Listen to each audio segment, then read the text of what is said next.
నోరూరించే పచ్చళ్ళు, స్వచ్ఛమైన veg and non veg pickles, కమ్మటి sweets, fastest world wide delivery కోసం ఈ రోజే ఆర్డర్ చేయండి. బహ్రెయిన్ కి టూరిస్టులుగా వెళ్ళినటువంటి అనేక మంది తెలుగు వాళ్ళు అక్కడే చిక్కుకుపోయారు. జస్ట్ రాబోతున్నటువంటి చివరి నిమిషంలో వాళ్ళని ఎయిర్పోర్ట్ లో ఆపేశారట. వాళ్ళు బాధపడుతూ వీడియోస్ చేసి అలాగే మాకేమన్నా హెల్ప్ చేయండి అంటూ మనల్ని రిక్వెస్ట్ చేస్తున్నారు. వాళ్ళలో చాలా మంది తెలుగు వాళ్ళు ఉన్నారు. ఆ తెలుగు వాళ్ళల్లో ముఖ్యంగా పెద్దవాళ్ళు ఉన్నారు, ఆడవాళ్ళు ఉన్నారు. వాళ్ళందరూ కూడా మెడిసిన్స్ అయిపోయి సరైనటువంటి ఫుడ్ లేక నానా ఇబ్బందులు పడుతున్నారు.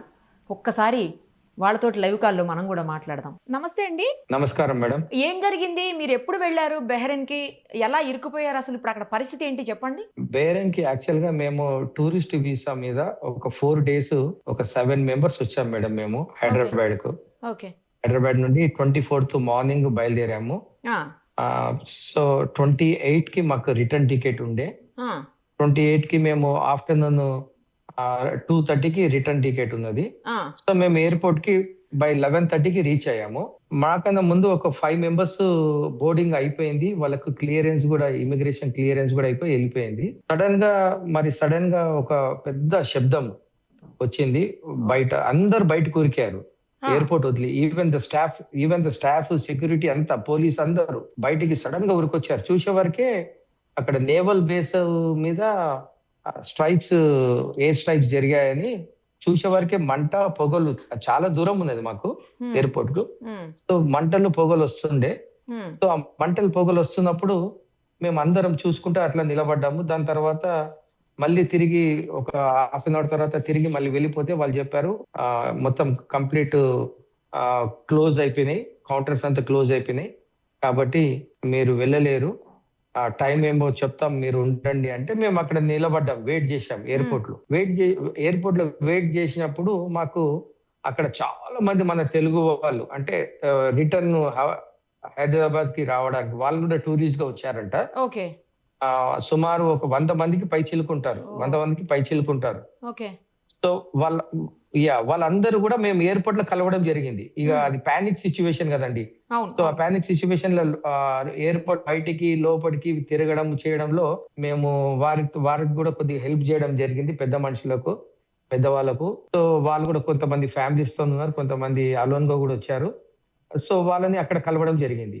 ఇక వాళ్ళు కూడా పాపం చాలా బాధపడుతున్నారు అక్కడ ఉండి. ఇక వెంటనే మా గ్రూప్ లో తెలిసిన వాళ్ళకు ఒకరు ఇక్కడ బహ్రెయిన్ లో తెలుగు వాళ్ళు ఉంటే వాళ్ళకి ఫోన్ చేశారు, ఇట్లా ప్రాబ్లం ఉన్నది మాకు, మరి ఎలా అంటే వాళ్ళు అన్నారు, లేదు బ్రదర్ మీరేం ప్రాబ్లం లేదు, మీరు ఇక్కడికి రండి, తిరిగి రండి, మీకు ఒక రూమ్ చూస్తాం మేము, మీరు ఉండొచ్చు అని చెప్పేసి అంటే మేము అన్నాం. మరి మాతో పాటు వేరే వాళ్ళు కూడా ఉన్నారు, ఎల్డర్లీ పీపుల్ ఉన్నారు, మరి వాళ్ళ సంగతి ఎలా అంటే, సరే ఎంతమంది ఉన్నారంటే చాలా మంది చెప్పాం. వాళ్ళు కూడా చాలా మంది ఉన్నారు, డిఫరెంట్ గ్రూప్స్ ఉన్నారు మేడం. సో డిఫరెంట్ గ్రూప్స్ తో వచ్చారు. సో నేను అన్నాను ఒక 10-15 members ఉంటుండొచ్చు అంటే, ఓకే పర్లేదు తీసుకురండి అంటే మేము కూడా తీసుకొని వచ్చాము వాళ్ళని కూడా మాతో పాటు. వాళ్ళు ఎవరో మాకు తెలియదు, ఎయిర్పోర్ట్ లో జస్ట్ కలిసాము. మన తెలుగు వాళ్ళని చెప్పేసి మనకున్న మంచి దేవుడి ఇచ్చిన మంచి హృదయంతో వాళ్ళని కూడా మేము కలుపుకొని ఇక్కడికి తీసుకొని వచ్చాము. ఇక్కడ తీసుకొని వచ్చాక ఇక మాకు ఫుడ్ అనేది అయితే ఇక్కడ టోటలీ క్లోజ్ మేడం. మన దగ్గర కర్ఫ్యూ ప్లస్ మన కోవిడ్ టైంలో కూడా ఇలా ఉండదు. మనకు కనీసం పబ్లిక్ తిరుగుతుంటారు కొంతమంది పోలీస్ వాళ్ళు. సో ఇక్కడ ఏం లేదు, జీరో. ఎస్టాబ్లిష్మెంట్స్ అన్ని close, restaurants close. More over Ramadan period ఇప్పుడు ఈవినింగ్ 6 వరకు ఎవరు ఓపెన్ చేయరు. సో మాకు ముఖ్యంగా ఏంటంటే వాళ్ళకు పాపం పెద్ద వాళ్ళకు టాబ్లెట్స్ లేవు, వాళ్ళు డయాబెటిక్ ఉన్నారు, బీపీ ఉన్నారు. ఇక్కడ వితౌట్ ప్రిస్క్రిప్షన్ టాబ్లెట్స్ ఇవ్వరు. సో మేమేం చేసామంటే మరి ఇండియన్ ఎంబసీ కూడా మేము ట్రై చేసాము. సో వాళ్ళు కూడా ఏమంటున్నారంటే, మరి ఇక్కడ పరిస్థితులను బట్టి ఏదైనా ఫ్లైట్స్ ఆపరేట్ స్టార్ట్ అయితే డెఫినెట్ గా మీకు ప్రయారిటీ ఇస్తామని అంటున్నారు. కానీ ఇక్కడ ఉండే పరిస్థితి ఏమో అట్లా ఉన్నది, మేము బయటికి వెళ్ళలేము. ఏదో మాకు కొంతమంది ఇక్కడ ఉన్న వాళ్ళు, తెలిసిన వాళ్ళు ఏదో ఒక పూట పాపం భోజనం ప్రిపేర్ చేసుకొని తీసుకుని, ఇప్పుడు ఎవరికైనా బర్డెనే కదా మేడం, ఇక్కడ అందరికీ బర్డెనే. అందరు ఇక్కడ ఉద్యోగాలు చేసుకుని వచ్చిన వాళ్ళే.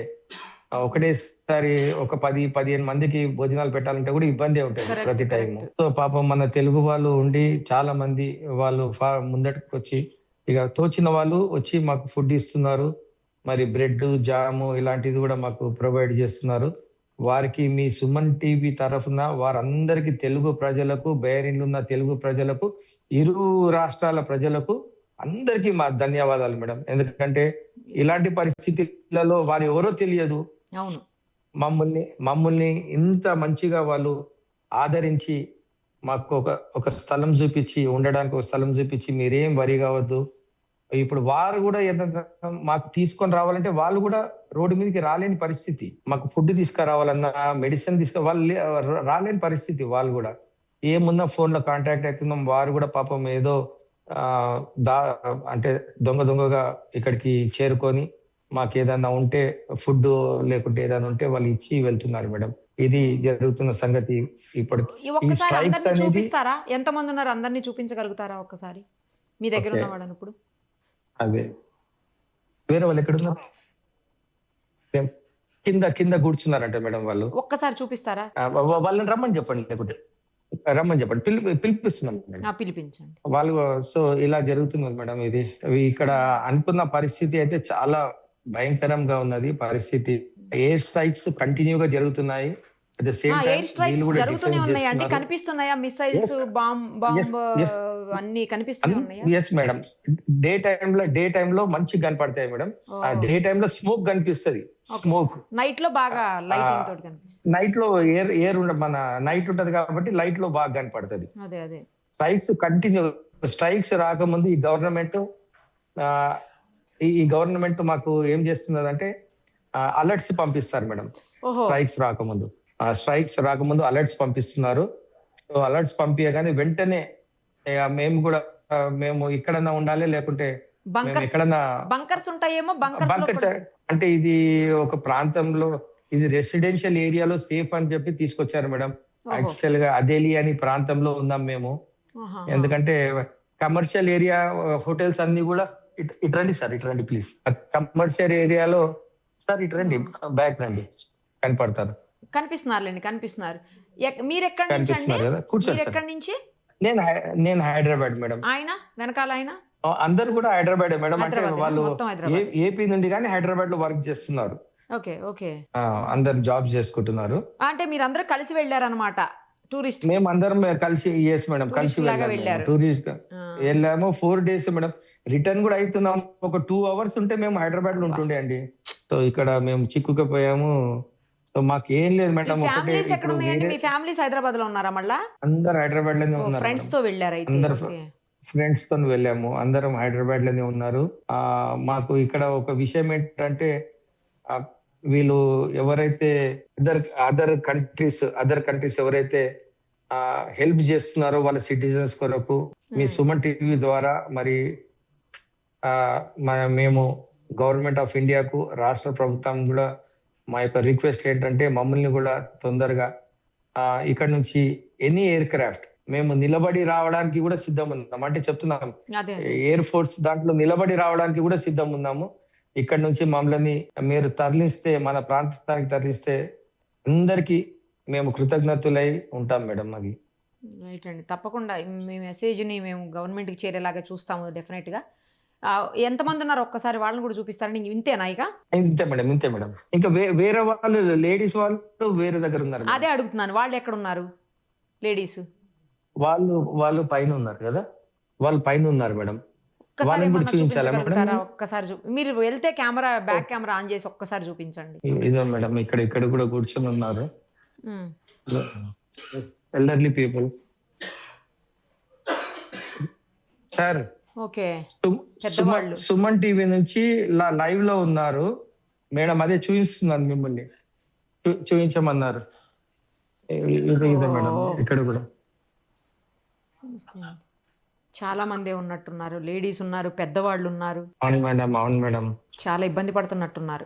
నమస్తే మేడం. నమస్తే అమ్మా. విజిటింగ్ కోసం మేమందరం కూడా చాలా ఏజ్డ్ మేడం. అందరూ ఏదో టూర్ కోసం అని వచ్చాము, ఇలా ఇరుక్కుపోయాం మేడం. దయచేసి మాకు హెల్ప్ చేయండి మేడం. మెడిసిన్స్ కూడా అయిపోయినాయి. మేము 5-6 రోజులకే తెచ్చుకున్నాము. మా టైం అయిపోయింది. మేము సాటర్డే ఎయిర్పోర్ట్కి వెళ్ళేటప్పటికి క్లోజ్ చేశారు, చెక్ ఇన్ క్లోజ్ చేశారు. ఇంకా వెనక్కి వెళ్ళిపోండి అని అన్నారు. ఎక్కడికి వెళ్ళాలో తెలియదు. చాలా ఇబ్బంది పడాం. ఆ రోజంతా మేము భోజనం కూడా చేయలేదు మేడం అసలు. అయ్యో. తర్వాత ఇంకా ఎక్కడో ఎవరో ఒకళ్ళు పంపించి ఒక రోజు అలా తింటున్నాం మేడం. అసలు ఒక పూట తింటున్నాం మేడం. దయచేసి మీరు హెల్ప్ చేయండి అని మిమ్మల్ని ప్రాధేయపడుతూ అడుగుతున్నాం మేడం. తప్పకుండా అమ్మా, తప్పకుండా. నమస్తే అండి. నమస్తే మేము అమ్మా. చాలా ఇబ్బంది పడుతున్నామండి. ఇక్కడ చాలా రోజులు అయింది. ఇంటి దగ్గర పిల్లలు, మా ఫ్యామిలీ అందరూ చాలా భయపడుతున్నారు. మేము అసలు ఉన్నామా లేదా, గంటకోసారి ఫోన్ చేయండి మాకు అని చాలా టెన్షన్ పడుతున్నారు. మేము కూడా చాలా టెన్షన్ పడుతున్నామండి. ఇక్కడ భోజనం మాకు ఇస్తున్నారు కానీ మేము పెద్దవాళ్ళం అవ్వడం వల్ల భోజనం చేయలేకపోతున్నాం. చాలా ఆకలి అంటే ఏంటో తెలియని వాళ్ళం ఇక్కడికి వచ్చి ఆకలికి అలమటించిపోతున్నామండి. దయతో మీరు సహాయం చేసి మేము తొందరగా వెళ్ళేటట్లుగా మీరే మాకు ఏదన్నా సహాయం చేయాలండి. దయతో సహాయం చేయండి ప్లీజ్. సాల్మన్ గారు, అక్కడ చాలా మందే ఉన్నట్టున్నారు చూస్తుంటే. పాపం అవును మేడం, నేను చెప్పాను కదా, లేడీస్. నేను చెప్పాను కదా మేడం, వీళ్ళంతా ఎయిర్పోర్ట్ లో మాకు కలిశారు మేడం. వీళ్ళందరూ మాకు ఎయిర్పోర్ట్ లో కలిశారు. సో వీళ్ళు ఎయిర్పోర్ట్ లో కలిసిన తర్వాత మాతో పాటు వీళ్ళని కూడా తీసుకొని వచ్చాము మేము ఇక్కడికి, ఈ ప్రాంతానికి. తెలియజేసి ఈ స్థలానికి త్వరగా వెళ్ళటానికి మరి అవకాశం కల్పిస్తారని ప్రేమతో కోరుతున్నాం మేడం. Thank you madam. సరే అండి, అయితే తప్పకుండా మేము ఏం చేయగలుగుతామో మేము కూడా ట్రై చేస్తామండి. బట్ ఏంటంటే ఏం చేయాలన్నా కూడా అక్కడి నుంచి ఫ్లైట్ స్టార్ట్ అవ్వాలి కదా, అది మేజర్ ఇష్యూ. ఇక్కడ నుంచి అక్కడికి కూడా అలౌ చేయరు కదా ఇప్పుడు ఈ టైంలో. ఇక్కడ నుంచి అక్కడికి కూడా అలౌ చేయరు అసలు. అంటే ఇప్పుడు జనరల్ గా అయితే అలౌ చేయరు మేడం. ఇప్పుడు ఈ మేడం కి నిన్న కొద్దిగా మన చెస్ట్ పెయిన్ వచ్చింది. Health chest pain. బాగలేనట్టుంది. సో వారు ఇలా కూర్చున్నారు. ఇక్కడ మెడికల్ కూడా వెళ్ళలేము, మేము ఏం చేయలేము. చాలా భయంకరమైన పరిస్థితి ఉన్నది మేడం ఇప్పుడు. సరే అండి, అయితే చూద్దాం. ఏమన్నా అంటే ఎంబసీకి ఏమన్నా కాంటాక్ట్ చేయగలుగుతామా, లేకపోతే ఇక్కడ మన గవర్నమెంట్స్ తో ఏమన్నా. ఎంబసీ వాళ్ళు కూడా ఒకటే మాట అంటున్నారు మేడం, ప్రభుత్వం ఏమన్నా ఫ్లైట్స్ ఆపరేట్ స్టార్ట్ అయితే ఆపరేషన్ స్టార్ట్ అవుతే అప్పుడు వాళ్ళు ఏమన్నా చేయగలుగుతారండి. కరెక్ట్. హాఫ్ అన్ అవర్ అంటే మేము కూడా వెళ్ళిపోయే వాళ్ళం మేడం. ఎయిర్పోర్ట్ లో మేము కూడా చెక్ ఇన్ అవుతుండే. అంటే ఫ్లైట్ వెళ్ళలేదు, కనీసం మేము వాళ్ళ కస్టడీలో ఉంటుండే, మన గల్ఫ్ ఎయిర్ కస్టడీలో ఉంటుండే. ముందు 10 మందికి అన్ని సౌకర్యాలు ఇచ్చారు. మాకు మట్టికి మీరు ఎక్కడ ఉండండి అని వేరు పంపించేశారు, చెక్కింగ్ అవ్వలేదని. సరే అండి, నేను చూస్తాను ఏం చేయగలుగుతాము. సరేనా? థ్యాంక్ యూ సో మచ్ అండి. Okay madam. Be safe. Thank you so much. Be safe.